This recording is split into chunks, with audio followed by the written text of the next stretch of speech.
So, good morning. Today we have some representatives from the physical security industry. We're talking to Emily Sullivan, Stephanie Roberts, and Brandy Byrd. And this is one of the areas that ties into the construction of the data center before any data ever really gets written. So, I'm going to start and let you guys tell everybody a little bit about yourself. Emily, you want to go first? Sure. I am the Business Development Director at Ameristar Perimeter Security, and we focus on vertical markets, including the data center. I am PSP certified, so that's Physical Security Professional through ASIS International, and I am looking forward to answering your questions. Sweet. Stephanie, how about you? Yes, I am owner of Firehouse Fence LLC, and we build the security fence that keeps everything inside. Sweet. And Brandy, how about you? I am Brandy. I am the business development specialist specifically for the data center market here at Ameristar Perimeter Security. So we protect the perimeter. So we do all the fencing, the gates, and the bollards, and we actually manufacture those. Cool. So, Emily, how did you hear about the data center industry? Before I got into business development, I was the project manager for Texas, Louisiana, and Mississippi. And we did several early projects with co-location providers down in the Houston area. That's how I heard about the data center industry. Gotcha. And Stephanie, what about you? Well, honestly, it's kind of just something that fell into place for us as contractors. It comes from a different perspective and from a different side of things. So it's something I had to look into a little more to get a better view, but it's a very vital thing from every aspect of any job. Sure. And Brandy, what about you? I know you said you've got a degree in psychology, so a little bit of a stretch there for you, huh? Yes. So I was the corporate trainer here at Ameristar, and when Emily got promoted up into the director role, that left the business development role open for the data center market. So I had known about data centers and what was going on via Emily. And when you're training fence contractors, those are the jobs they want. So they most definitely always ask about that, and then stepped into the role and started to learn a whole lot more in depth of the different kinds of data centers and how the protection changes for customers. And Emily, I know you're going back to school and getting your degree. Part of the things that we're focusing on in this series is, ways to get into this industry and have your degree paid for by your employer. So you're kind of a poster child there. Actually, I'm not having my degree paid for by my employer, but I am having it paid for through a professional organization. So when I earned the PSP certification in November of 2016, I started looking at other things the ASIS had to offer, and they were providing a full tuition scholarship through University of Phoenix in security management. So you could apply for your bachelor's, your master's, or your doctorate in security management. And then when I'm done, I will also be certified in cybersecurity. So I'm completing my bachelor's and getting another certificate. Oh, awesome. That's a great way to do it. And I think it's important, for people to understand that there is scholarship money out there through a lot of these organizations. So thanks for sharing that. Absolutely. So I guess, we want to talk a little bit about what you find exciting about your job. And Stephanie, I think we'll start with you. If you could kind of tell us a little bit about your company and the kind of projects that you do and what you find really interesting about what you do. Yes, we do a little bit of everything, it seems. Me being in the position I'm in, we have to do all the employee benefits and the insurance and the workman's comp and taxes and all that stuff, which to me is not fun, but you have to do it.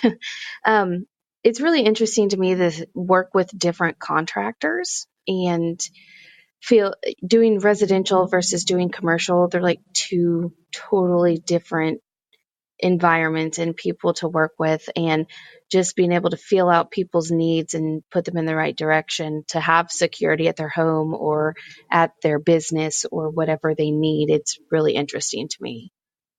Oh, cool. Thanks.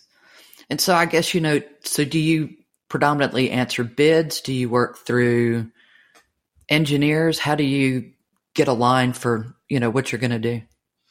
Well, yes, we get a lot of people that ask us to bid, but since we have been in the industry for a while, we work a lot with general contractors, people that we've built relationships with and bonds with that we've worked with for 15 plus years. Oh, great. And Brandy, what do you find interesting about your job? What's sort of, I know you're relatively new to this role, but what is fun for you right now? I think, and it kind of goes to any job I've held in this industry. I'm very passionate about the fact that your fence is not just a fence, and that's the way a lot of people look at it, that is your first line of defense against any attack on your facility, against your employees. It is our motto here at Ameristar is, we provide peace of mind, we save lives, and we protect property. And you don't really stop and think about a fence doing that, but a fence does that at every angle, whether you're talking about a residential fence that is saving the lives of your children and your animals, or whether you are talking about a mission critical data center site and you're protecting your employees in the parking lot, you're protecting that data, you're protecting your generators, which are so important, and that is your first access control into that site. That's something I'm very passionate about, and having people understand that it's just not simply a fence. Yeah, I guess, the education aspect of a lot of jobs in this industry is one thing that we all really enjoy. Mm-hmm. And Emily, so what's your typical day like in your job right now? Like if you were going to explain your job to somebody thinking of coming into the industry, and you could say, oh yeah, your day would be, finish that sentence. So it's a lot of research. It's completely different being the director than the business development specialist focused on a vertical, because I get pulled into different directions based on who needs what at the time. So one of the things that I'm currently working on is internal reporting and data integrity.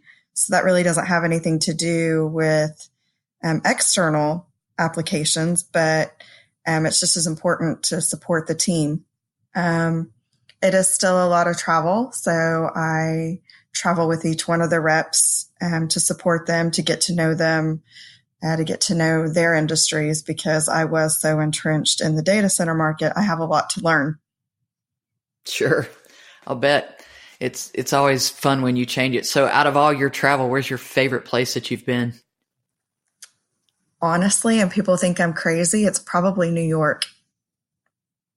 Interesting. For the food or the culture, or all of the above?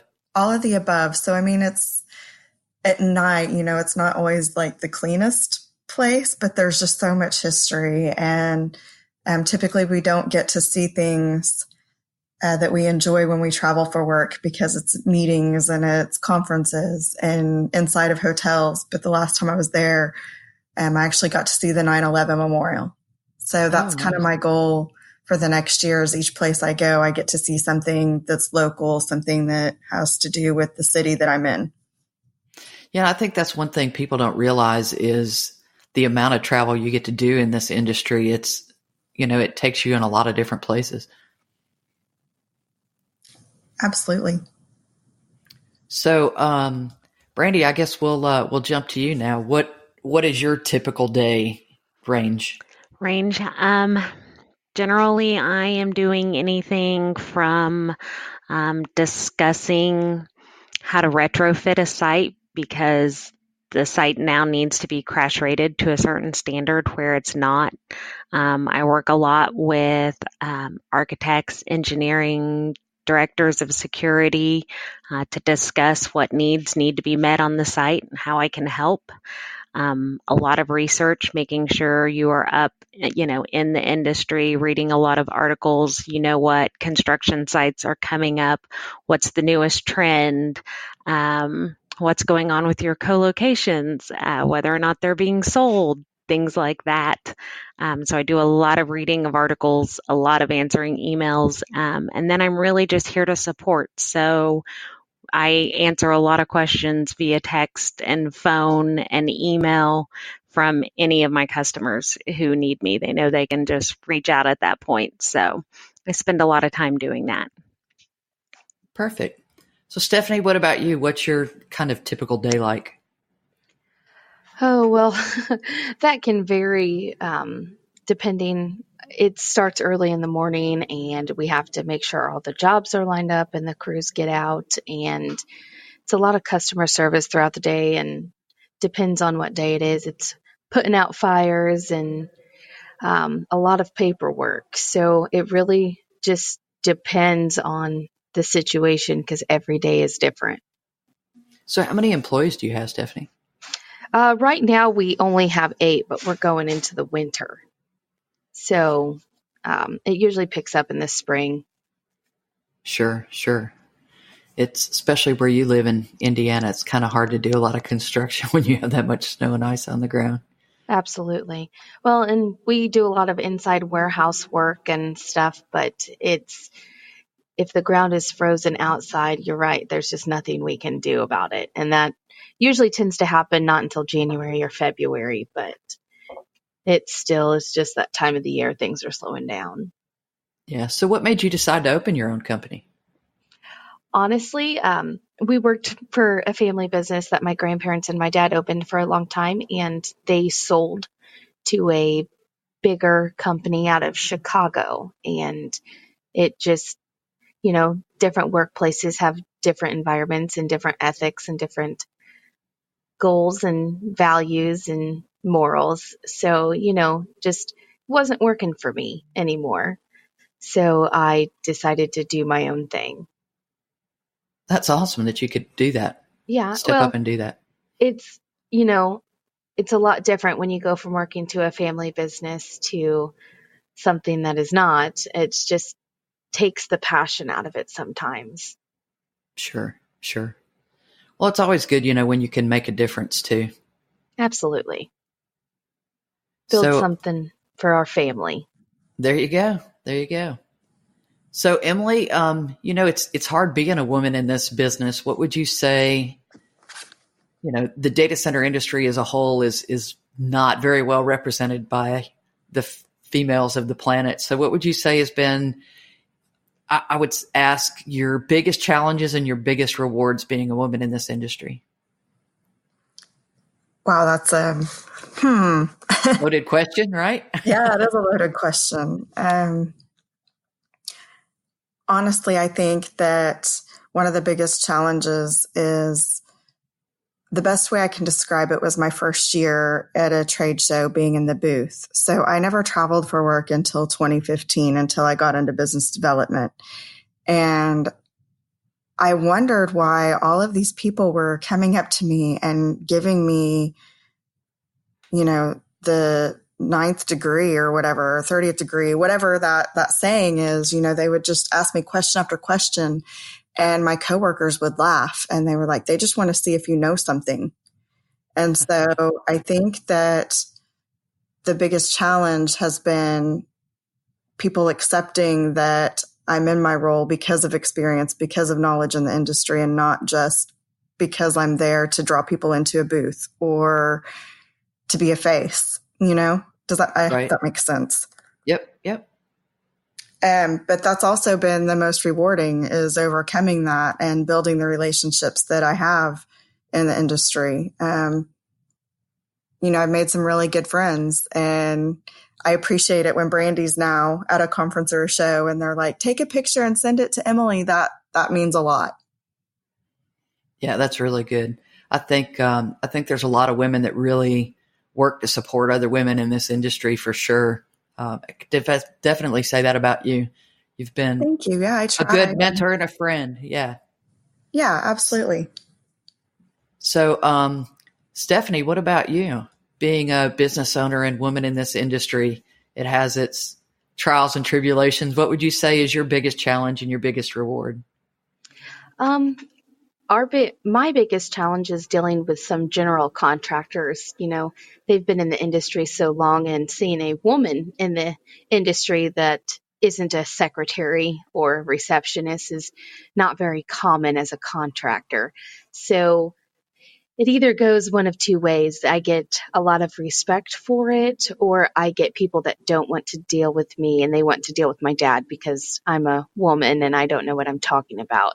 But in return, um, it's really great when you kind of can throw them a curveball, give them information that they wouldn't expect you to know. So, luckily, in today's world, I don't seem to get it as much as I did even 5 years ago. You just have to earn a little bit of respect, I guess. Sure. and But it is a challenge still sometimes.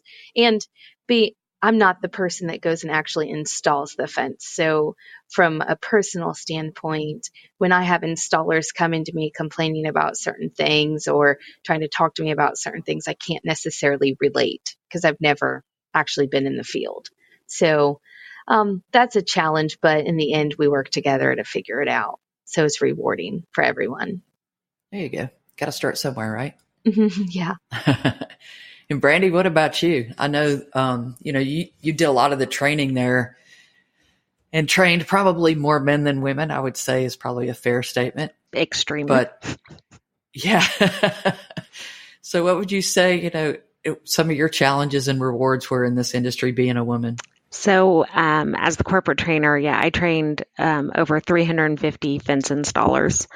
Of those, and estimators, so probably 5 or 6 women. So, most definitely trained more men than women.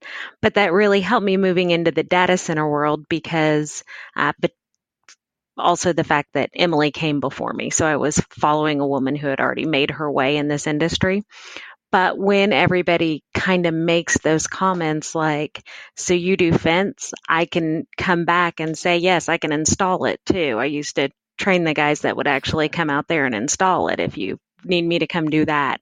So it certainly did give me that ability to be like, I can jump on site too if you need me to. That is part of the support I can offer. So That's pretty cool. Yeah, that's really helped because you do always get that challenge of, so you do fence, so you're, a fence manufacturer. What do you know about it? So yeah, I mean, I think that's probably the common denominator. I think we've all said that you get in the industry is you get kind of that look of you're the face of the company, not necessarily the brains. So Yeah.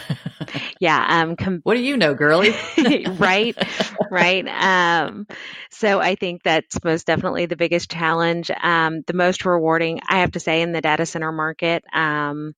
We may not have a lot of women in this industry, but the ones we do, I love that when we're at a conference, we are all together and we are all looking out for each other and we're constantly giving that leg up and making those introductions and, bringing people around. And I never once felt alone, even when I wasn't traveling with Emily, because there is such an amazing group of women that immediately ask, like, are you in town? This is what's going on tonight. Do you want to go to this dinner?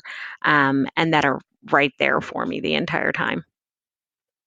Yeah, I think that's probably one of the best things about being a woman in the industry, especially today, since there's been a good bit of focus towards women in the industry, is that there is just an amazing camaraderie out there, whether it's in your specific little niche or a complementary niche.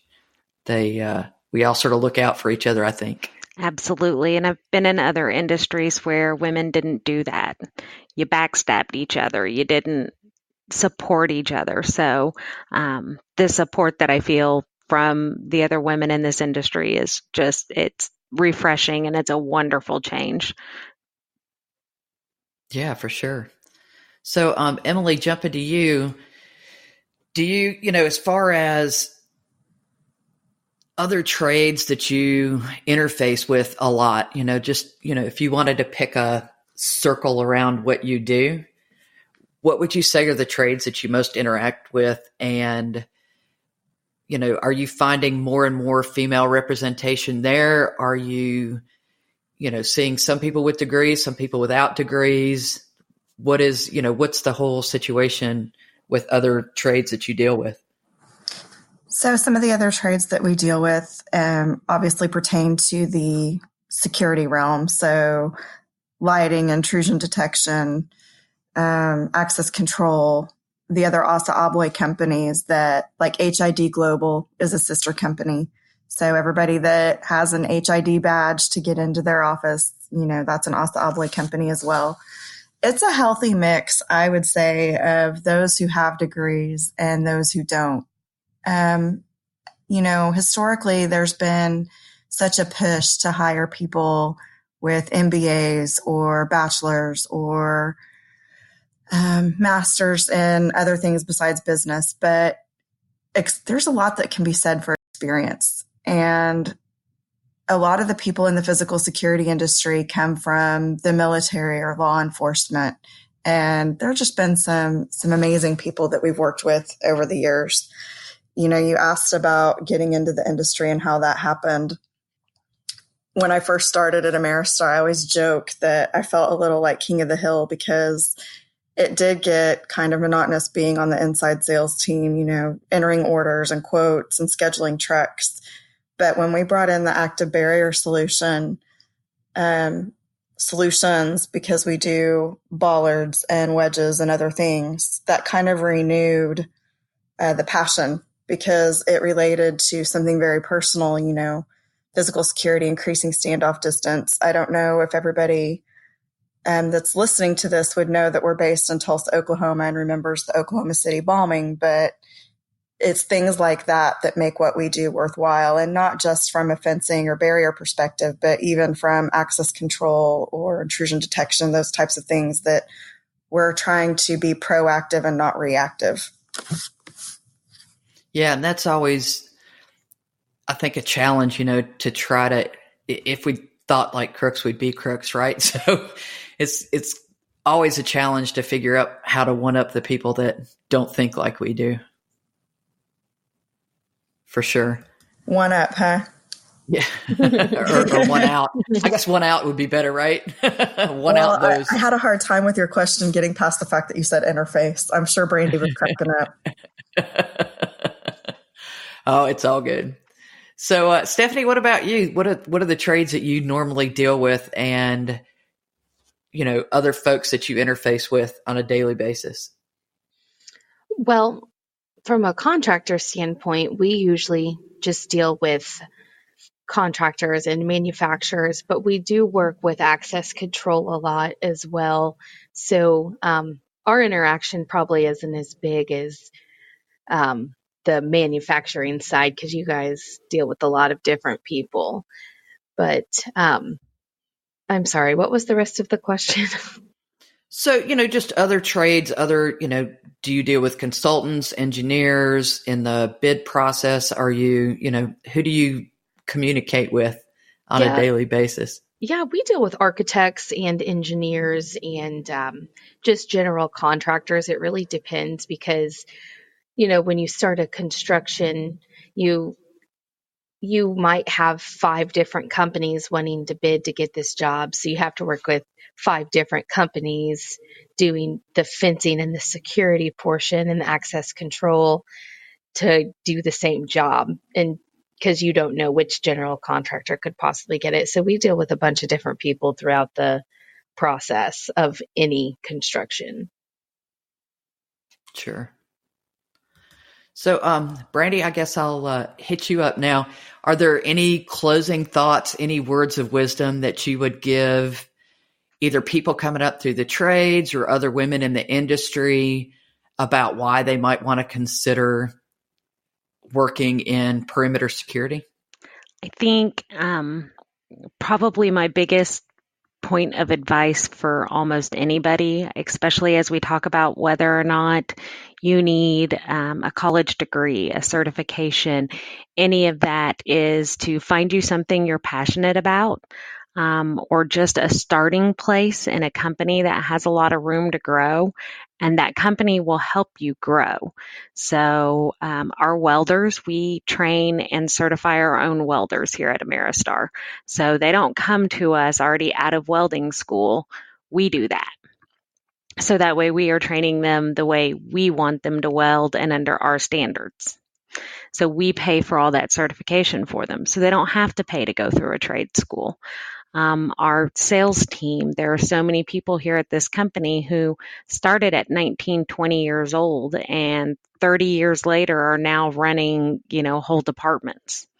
So I think don't assume you have to go to college or even a trade school, but trade schools are wonderful. Just find an industry that you want to jump into, something you're interested in. And if you like to work hands-on, there's a ton of jobs out there that will train you and get you through. Sure. Thanks. What about you, Stephanie? What words of wisdom would you impart on the next up and coming generation? Well, I guess it just all depends on what they're interested in. I personally did not go to school. I've done several certifications and different classes and stuff through the American Fence Association that has helped me grow as a person in this industry. But there's a lot to offer without getting into debt. It just depends on what spectrum you're wanting to touch in the industry, because it can go anywhere from IT to installing, and it just really depends where your passion is on what route you want to take. Sure. And I think that's important. I mean, there's a lot of people that own their own company that are not degreed that do quite well. So absolutely. Certainly a good perspective. Especially in this industry. Sure. Emily, what about you? What words of wisdom would you impart on the next generation? Don't be closed-minded and close yourself off from an opportunity because it doesn't sound like something you'd be interested in. Try new things, and you never know. Certainly when I got into the fence business, I wasn't sure how that was going to look, but it's been great. So sometimes the unexpected is the most rewarding. Absolutely. Absolutely. And I think that's really important. That's part of the reason we started this series, is talking about all the different ways that you can get into the data center industry. But, like you guys said, you don't just deal with data centers, you deal with buildings and lots of other things too. So anytime you start in one place, it can certainly lead to lots of other ones, for sure. Indeed. Well, ladies, I would very much like to thank you for your time today. We'll have this posted and I'll send you guys links. And for those that stuck around, Emily, do you want to tell the inside joke about interface, since I absolutely forgot it until you said that? That's okay. I think I'll make them wonder. Okay. Well, they can certainly write in and we'll tell them. It's kind of a personal joke about somebody that says that a lot. Yeah. So we laugh every time we hear that word, although I totally forgot that. Anyway. And you say it every chance you get. Yeah, right? Yeah, Thanks. Nice. Well played. Thanks. You guys have a great one, and we'll talk soon. Sounds good.